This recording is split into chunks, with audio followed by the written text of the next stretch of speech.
जी, limited war का मतलब होता है एक सीमित लड़ाई। एक क्षेत्र में, एक इलाके में जब लड़ाई सीमित होती है तो उसको लिमिटेड वॉर कहते हैं। कारगिल एक लिमिटेड वॉर थी और 1971, 1965, 1962 ये एक फुल स्केल वॉर थी। तो फुल स्केल वॉर में पूरे फ्रंट पर लड़ाई होती है, समुद्र में, हवा में, सब जगह पे लड़ाई होती है। बट लिमिटेड वॉर जो होती है वो सिर्फ एक इलाके तक केंद्रित रहती है। जिस प्रकार से कारगिल हमने देखा था वो एक लिमिटेड वॉर था।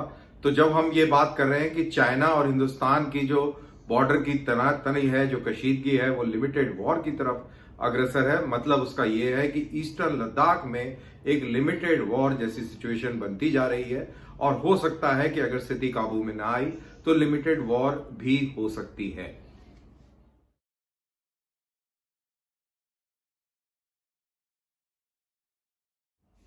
देखिए, लिमिटेड वॉर में एडवांटेज किसके पास होगा ये तो एकदम से ऐसे कहना बहुत मुश्किल है। बट जाहिर सी बात है कि अगर आप उसको टरेन के हिसाब से देखें, अगर आप इक्विपमेंट के हिसाब से देखें, अगर आप स्ट्रेंथ के हिसाब से देखें तो अलग अलग नतीजे निकलते हैं। अगर टरेन और ज्योग्राफी के हिसाब से देखें तो हमारा पलड़ा भारी है, क्योंकि हमारी साइड में ऊंचाई है, पहाड़ है, और उनकी साइड में प्लेन इलाका है, तो वो एक बहुत बड़े डिसएडवांटेज पर है। अगर हम बात करते हैं इक्विपमेंट की और साजो सामान की, तो वहां पर चाइनीज का पलड़ा भारी है, क्योंकि उनके पास में इक्विपमेंट काफी उन्नत है। अगर आप नफरी की बात करते हैं, स्ट्रेंथ की बात करते हैं, तो भी चाइनीज का पलड़ा भारी है। लेकिन अगर आप सोल्जरिंग की बात करते हैं और सोल्जर्स की बात करते हैं तो वहां पर पलड़ा हमारा भारी है, क्योंकि हमारी एक कॉन्स्क्रिप्ट आर्मी नहीं है, हमारी एक रेगुलर आर्मी है। और चाइनीज आर्मी एक कॉन्स्क्रिप्ट आर्मी है, रेगुलर आर्मी नहीं है, फुल्ली ट्रेन नहीं है। तो इस तरीके से आप अलग अलग बांट करेंगे तो आपको समझ में आएगा कि कहां पे किसका कैसे पलड़ा भारी है।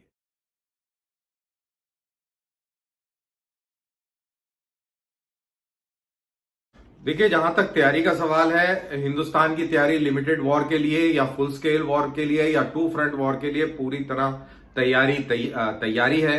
हिंदुस्तान पूरी तरह सक्षम है। हिंदुस्तान कई सालों से इस स्थिति के बारे में, इस परिस्थिति के बारे में वॉर गेमिंग करता रहा है, चाहे वो एयरफोर्स हो, नेवी हो या आर्मी हो। ये सब के दिमाग में, सारे मिलिट्री कमांडर्स के दिमाग में पिछले कई सालों से ये चीज है, और इसी तरीके से हमने तैयारी भी करी है। हिंदुस्तान बिल्कुल लिमिटेड वॉर के लिए तैयार है। हमारी एयरफोर्स तैयार है, हमारी नेवी तैयार है, और 1962 की तरह हालत अब किसी भी हालत में नहीं है। हिंदुस्तान बहुत मजबूत है, और देशवासियों को भी पूरा भरोसा होना चाहिए कि हिंदुस्तान की फौज जो है बहुत ही मजबूत हालत में है। तो किसी भी सूरत में चाइनीज जो है हमसे हमारी जमीन ना छीन सकते हैं, ना वो गंदी नजर इस पर रख सकते हैं।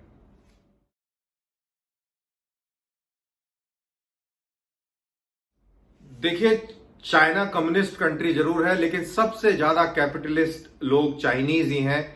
चाइनीज किसी भी हालत में नहीं चाहेंगे कि हिंदुस्तान के साथ एक फुल स्केल वॉर हो जाए, क्योंकि चाइना का जो कंपटीशन है वो अमेरिका के साथ में है, सुपर पावर बनने का कंपटीशन है।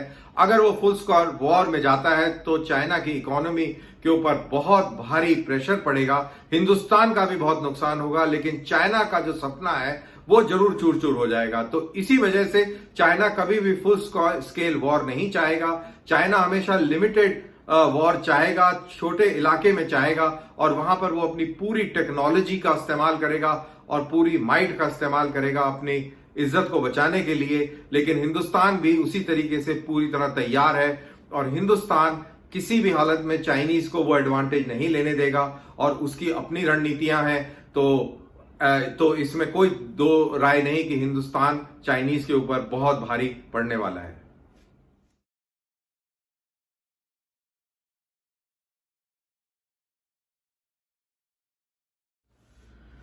देखिए, इस टाइप की परिस्थितियों पर पहले भी फौज के अंदर काफी वॉर गेमिंग हुई है कि जब अगर चाइना हमारे इलाके में घुसपैठ करता है तो हमें क्या करना चाहिए। तो फौजी भाषा क्या मैं इस्तेमाल करूं तो उसको बोलते हैं क्विड प्रो को। अगर आप हमारे इलाके में आए हैं तो हम आपके इलाके में चले जाएंगे, और फिर नेगोशिएटिंग टेबल पर बैठेंगे तो हम इलाके का सौदा करेंगे, आपस में ट्रेड करेंगे और हालात को मामूल पर लेके आएंगे। लेकिन अभी जैसे कि हमने देखा है कि किस प्रकार से चाइनीज ने अभी तक ये पहल रखी है और वो हमारे इलाके में आके उसने घुसपैठ करी है।